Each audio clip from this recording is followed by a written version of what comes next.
नमस्कार। डॉक्टर डिम्पल त्यागी चैनल में आपका स्वागत है।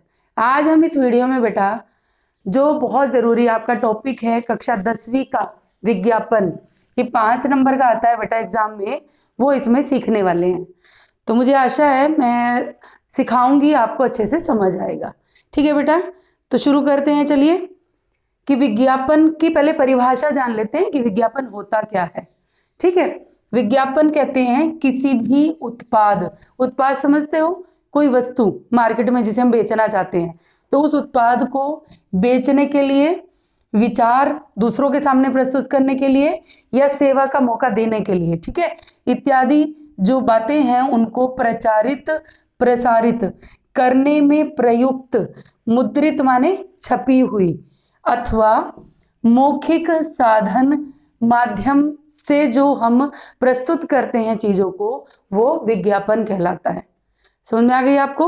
यानी हम अपनी किसी भी चीज को बेचने के लिए, अपनी पार्टी का कोई मतलब किसी को बताने के लिए, कोई भी इस तरह का साधन जो हमारा है और हमें दूसरों तक पहुंचाना है, उसको हम जिस माध्यम से जन जागरण तक पहुंचाते हैं उसको हम विज्ञापन बोलते हैं। समझ में आ गई बेटा? ये इसकी परिभाषा बनती है। अभी विज्ञापन कितने प्रकार का होता है? 2 प्रकार का होता है। ठीक है, विज्ञापन के भी प्रकार हैं। आपसे एग्जाम में प्रकार नहीं पूछे जाएंगे, लेकिन फिर भी जान लेना जरूरी है। कई बार ये लिखा आ जाता है कि संस्थागत विज्ञापन बनाइए, कई बार ये आ जाता है सम्मानजनक विज्ञापन तैयार कीजिए, तो फिर हम कंफ्यूज हो जाते हैं कि आखिर ये दोनों क्या हैं। ठीक है बेटा, तो इसलिए मैं आपको ये क्लियर करके चलती हूँ कि विज्ञापन 2 प्रकार के होते हैं। पहला है संस्थागत विज्ञापन। अब संस्थागत विज्ञापन क्या होता है वो जान लेते हैं। ठीक है, कि जन सामान्य को सूचित करने के लिए किसी उत्पाद, विचार या सेवा आदि को जो हम उन तक पहुंचाते हैं, ठीक है, किसके लिए? जन सामान्य को सूचित करने के लिए, वह विज्ञापन संस्थागत विज्ञापन कहलाते हैं। ठीक है, जिसका प्रयोग हम कैसे करते हैं? कोई होर्डिंग्स बनाकर। होर्डिंग्स जानते हो, जो सड़कों के किनारे किसी खंबे के आसपास जो बड़े बड़े बोर्ड लगे रहते हैं, उनको होर्डिंग्स बोलते हैं। तो वो क्या है? वो विज्ञापन है, जो उस पर छपा हुआ है उसी का विज्ञापन है। या फिर टीवी रेडियो के माध्यम से, आपने देखा होगा टीवी में एक कार्यक्रम चल रहा है, उसके नीचे नीचे कुछ लाइन चलती रहती हैं कि कोई कोचिंग सेंटर है या कुछ है, तो वो क्या है बेटा? वो भी विज्ञापन है।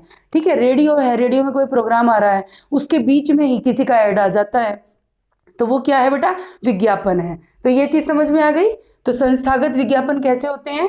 जो किसी उत्पाद को बेचने के लिए, विचारों के लिए या सेवा के लिए जो प्रयोग में लाए जाते हैं, उनको हम संस्थागत विज्ञापन कहते हैं। ठीक है, और दूसरा है सम्मानक विज्ञापन। अब सम्मानक विज्ञापन उनसे थोड़ा अलग होता है। सम्मानक विज्ञापन में क्या है? जनमत तैयार करने के लिए, जनमत जानते हो, अपने लिए बहुत सारे लोगों का मत इकट्ठा करने के लिए, यानी बहुत सारे लोग हमारी राय दें या हमारी तरफ ही उनका रुझान हो, तो ऐसा करने के लिए किसी पार्टी द्वारा, अब पार्टी दोनों तरह की हो सकती हैं, राजनीतिक भी हो सकती है और धार्मिक भी हो सकती हैं। राजनीतिक में जैसे आपकी ये बीजेपी और बीएसपी और जो जो जो भी पार्टियां हैं, ये पार्टियां आ गई। और धार्मिक में क्या है? जैसे किसी मतलब कोई गुरु हैं, उन्होंने अपनी पार्टी बना रखी है, तो उन ऐसी पार्टियों द्वारा कोई बैनर बनवा लिया जाता है, फिर उससे पता चलता है कि यहाँ इनकी जगह है। कोई पंफलेट छपवा के अखबारों में डाल देते हैं, वो जिस जिस घर अखबार जाते हैं वहां पहुंच जाते हैं, या खुद से भी बंटवा देते हैं। कई बार आपने देखा होगा सड़क के किनारे एक बंदा खड़ा बहुत सारे पैम्फलेट लेकर रखता है और जो आते जाते रहते हैं उनको वो देता रहता है। ठीक है, तो इस तरह, या फिर कोई घोषणा पत्र, यानी जो वहां तक पहुंच जाए सूचना, तो इनके माध्यम से जो तैयार किया जाता है, जो जनमत तैयार करने के लिए प्रयोग किए जाते हैं, वो सम्मानक विज्ञापन कहलाते हैं। ठीक है बेटा, ये दोनों चीजें समझ आ गई कि संस्थागत, नंबर 1 संस्थागत है और नंबर 2 सम्मानक है। संस्थागत में क्या है? उत्पाद, विचार और सेवा आदि के लिए प्रयोग किए जाते हैं। होर्डिंग्स या टीवी रेडियो द्वारा आपके साथ तक पहुंचते हैं, आपके सामने तक आते हैं। और सम्मानक में क्या है? कि जनमत तैयार करने के लिए किसी भी पार्टी के द्वारा बनाए जाते हैं, जो हम तक कैसे पहुंचते हैं? किसी बैनर के माध्यम से या फिर पैम्फलेट या फिर घोषणा पत्र, परिपत्र और पत्र भी इसमें आ जाते हैं। ठीक है बेटा, तो हमारे लिए इतना काफी है, इसलिए हम बहुत ज्यादा इसकी गहराई में नहीं जाएंगे, क्योंकि हमारे लिए एग्जाम में बनाने के लिए आता है विज्ञापन। टॉपिक दे देते हैं और उसके ऊपर आपको विज्ञापन तैयार करना होता है। तो सबसे पहले जो महत्वपूर्ण तथ्य हैं उसके बनाने के लिए, विज्ञापन तैयार करने के लिए, वो हम सीख लेते हैं। तो मुझे आशा है बेटा यहाँ तक आपको समझ आ गया होगा। ठीक है, आगे शुरू करते हैं कि सबसे पहले क्या होना चाहिए। नंबर 1, भाषा उसकी सरल होनी चाहिए।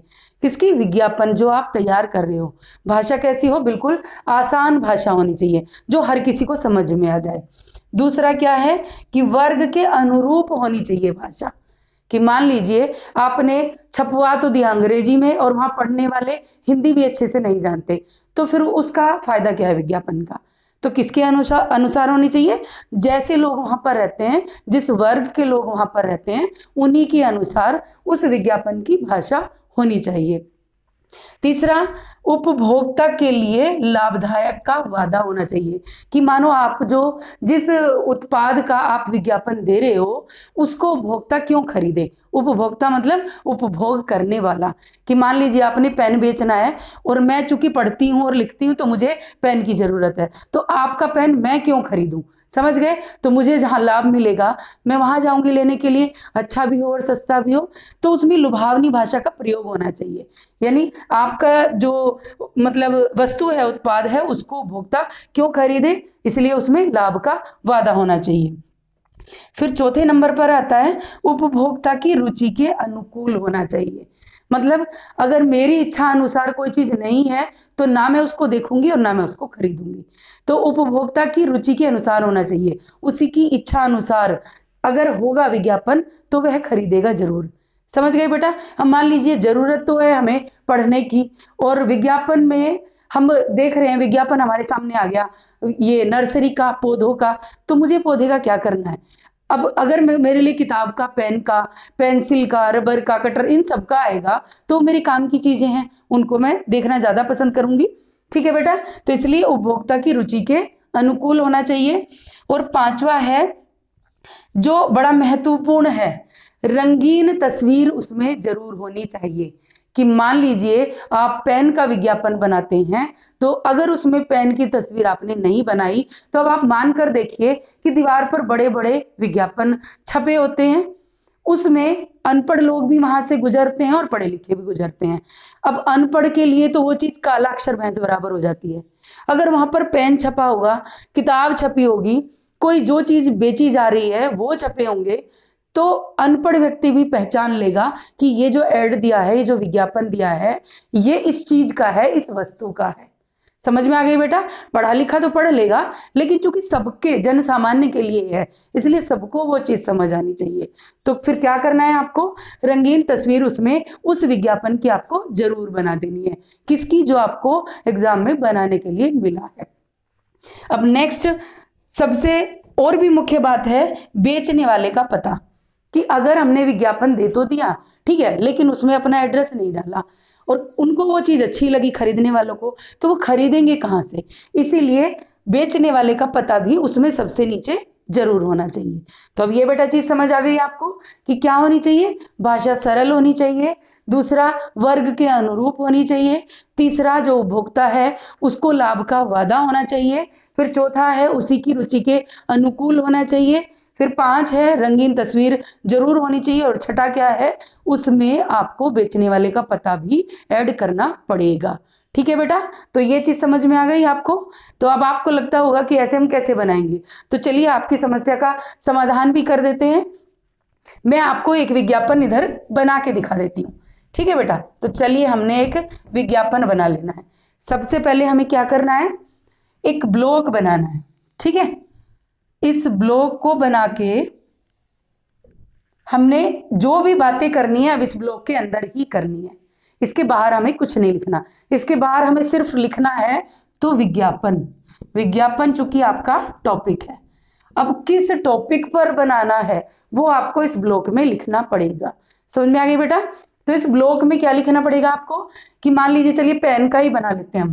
पेन है मान लीजिए स्किल पेन, आता होगा कोई स्किल पेन, ठीक है, स्किल पेन का हमने बना लिया।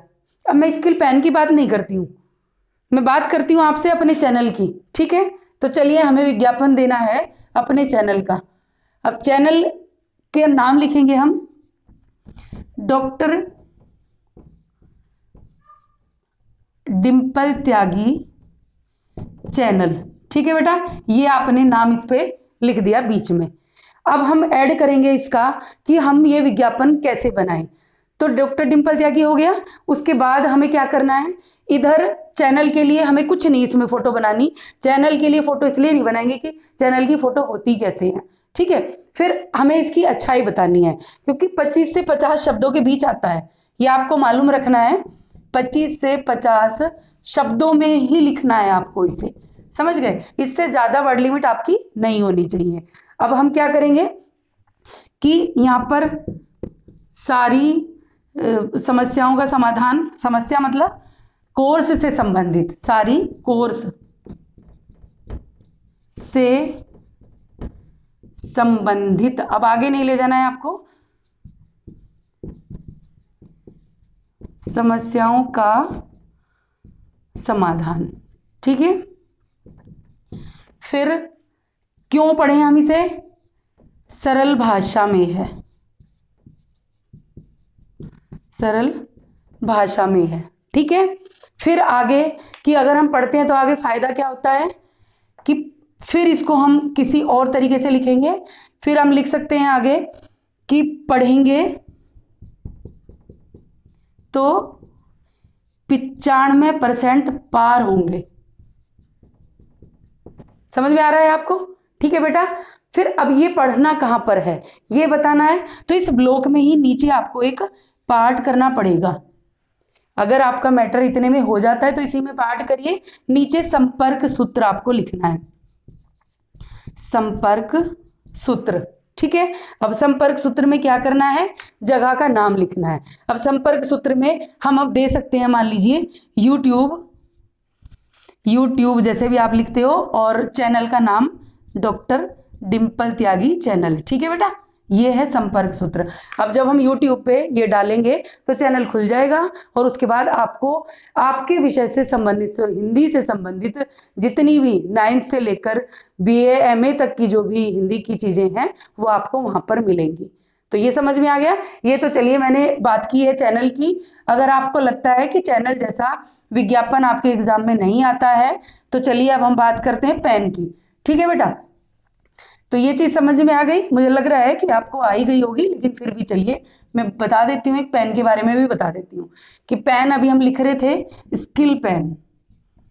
ठीक है बेटा, तो स्किल पेन सबसे पहले हमें क्या करना है, इधर एक पेन बनाना है। ये चीज ध्यान रखना है बेटा। वैसे मेरी बहुत अच्छी नहीं है ड्राइंग, फिर भी मैं कोशिश कर रही हूँ बनाने की। ठीक है, ये हमने एक मान लीजिए पेन बना दिया, समझ में आ गया, ये पेन है। अब इस पेन की विशेषता बता देते हैं। पेन क्या है, लगातार चलता है। ठीक है, लगातार चलता है। फिर दूसरा पॉइंट इसका लिखेंगे, पॉइंट में लिखना है, ये चीज ध्यान देना, पॉइंट में लिखना है। गद्य पूरी तरह से पैराग्राफ बनाकर नहीं लिखना, इसकी जो क्वालिटी आपको बतानी है। और ये भी ध्यान देना है, जो क्वालिटी आप बताएंगे वो इस साइड लिखेंगे, जो पिक्चर बनाएंगे वो इस साइड बनाएंगे। ठीक है, इतना भी ध्यान रखना है आपको। तो एक तो लगातार चलता है, दूसरा इंक बहुत अच्छी है, इंक अच्छी है या बहुत अच्छी है जैसा भी आप लिखना चाहें। और फिर ऑफर देते हैं, क्योंकि हमें लुभाना भी तो है ना उपभोक्ता को। तो पेन के साथ यानी इरेजर फ्री, एक रबर बोलते हैं, रबर फ्री। ठीक है, तो आपको एक ऑफर भी मिला है, इसके साथ ये फ्री मिला है।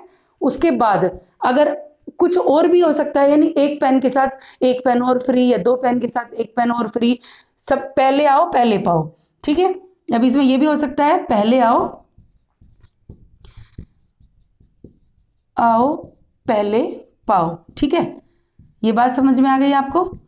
और फिर हमें इसमें एड्रेस देना है। अब इसका एड्रेस हम क्या लिखेंगे, नीचे कोई भी, वहीं ऐसे ही करना है वापस, संपर्क सूत्र। अब संपर्क सूत्र में जो भी इसकी जगह है कोई भी XYZ, जो भी आप लिखना चाहो वो आप लिख सकते हो। ठीक है, मोबाइल नंबर देना चाहो तो उसके लिए भी ऐसे ही होता है कि कोई भी मतलब ABCD सॉरी 1 2 3 जो भी आपका मोबाइल नंबर बनता है वो आप इसमें दे सकते हैं। समझ गए बेटा? ठीक है, तो इस तरह से हमें विज्ञापन बनाना होता है। अब मुझे लगता है कि आप विज्ञापन बनाएंगे और 5 नंबर आप बिल्कुल नहीं खोने वाले हैं, वो आप एग्जाम में जरूर प्राप्त करेंगे। तो ये चीज ध्यान देना, 25 से 50 शब्दों के बीच होना चाहिए। पिक्चर आप जरूर बनाएं, एक ब्लॉक के अंदर उसको रखें। ठीक है, भाषा कैसी होनी चाहिए? सरल होनी चाहिए, आसानी से समझ जाए। फोटो भी बनाएं और नीचे उसमें एड्रेस भी जरूर लिखें। तो ये चीज समझ गए बेटा? ठीक है, और बाकी मुझे आशा है कि आप बहुत अच्छा करेंगे। धन्यवाद।